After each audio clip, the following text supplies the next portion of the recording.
Northern Transpennine, I mean. Explore, training, and the introduction. This content requires the classic control scheme to function correctly. I'm wondering if this has something to do with the issues I'm having. Because I'm running it on a DualSense and it's just confusing it and doing a brain fart about it.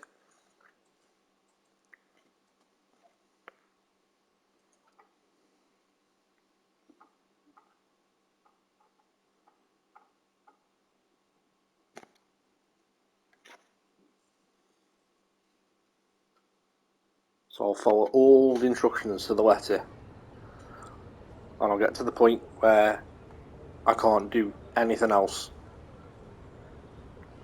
And it's been the same for 2 days now that I can't do this. I've tried deleting my game save data.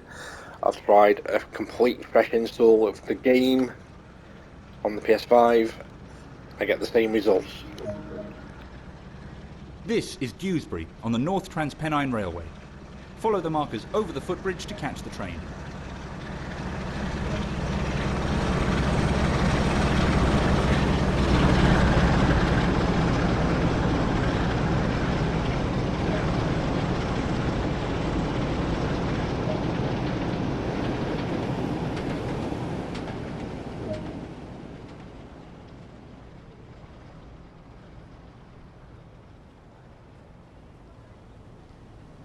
So I wait for the train to come in and stop.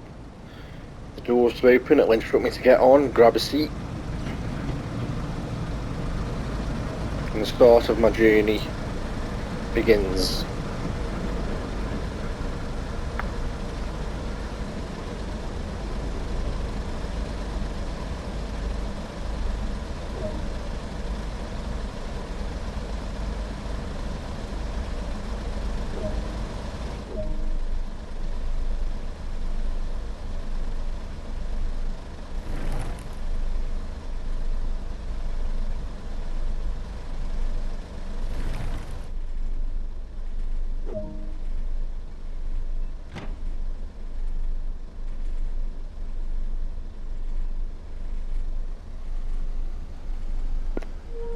Northern Transpennine offers the ability to ride and drive both passenger and freight trains during a rundown, bygone era of British rail history.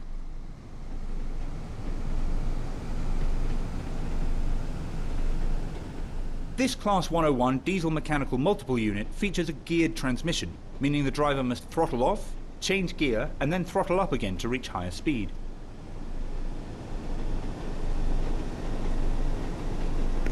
Any moment now, it'll prompt me to access the external front camera, which I'll do.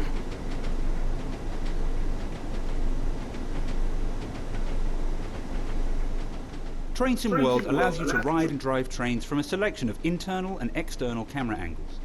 Let's take a look now by exploring the exterior of this train.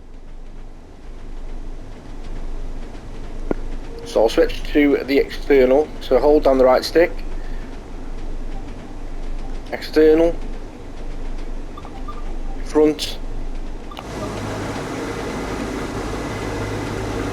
I can move the camera around,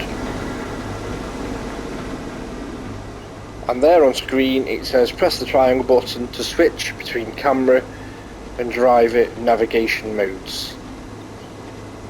And it says return back to driver mode. Press triangle and nothing happens. So this part of the game is completely unpassable.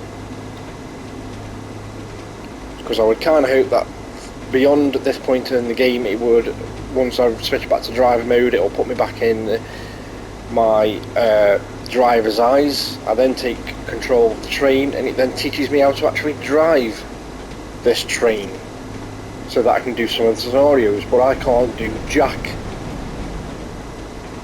because I cannot, as I'm pressing it again now, then what I do, I cannot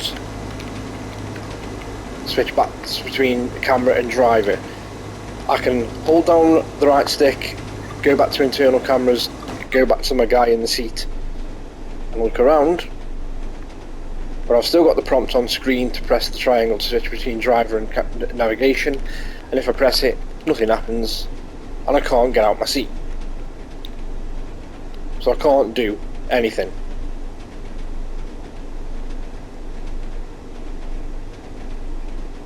Not happy in the slightest.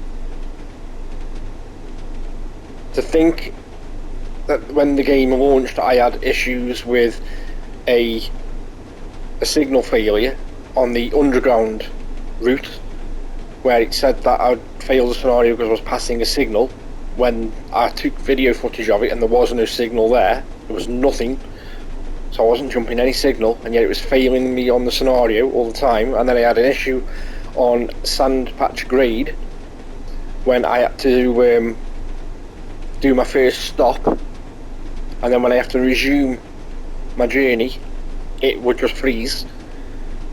And now I've not played it for months, I come back to play it and I'm even contemplating grabbing some of the DLC that's in the sale on PlayStation Network in the January sale, and these bugs immediately put me off doing it, because to keep churning out DLC for a game, when you go on the forums and see how many reports there are of technical issues with the game and bugs, and yet they keep churning out DLC to milk us of more cash. Just mini rant time, but it's just not acceptable. Get the game fixed before you keep churning out DLC. Because I'm not the only one experiencing this problem, because when I hit up on the forums the other day, I found this exact thread on the forums with this exact problem from someone else, and yet there's been no reply. And I'm pretty sure, I can't remember off the top of my head, but I'm pretty sure that first entry on the forums for this exact problem was posted in December. It may even be before that, I can't remember exactly. But things to fall on deaf ears and not get fixed, and yet you can get your DLC out to schedule, is not acceptable. And to even think that it's been released like the Isle of Wight or Isle of Man DLC that was released and was broke, not acceptable. Taking money off punters for DLC for a game that's broken, for DLC that's broken, not acceptable at all.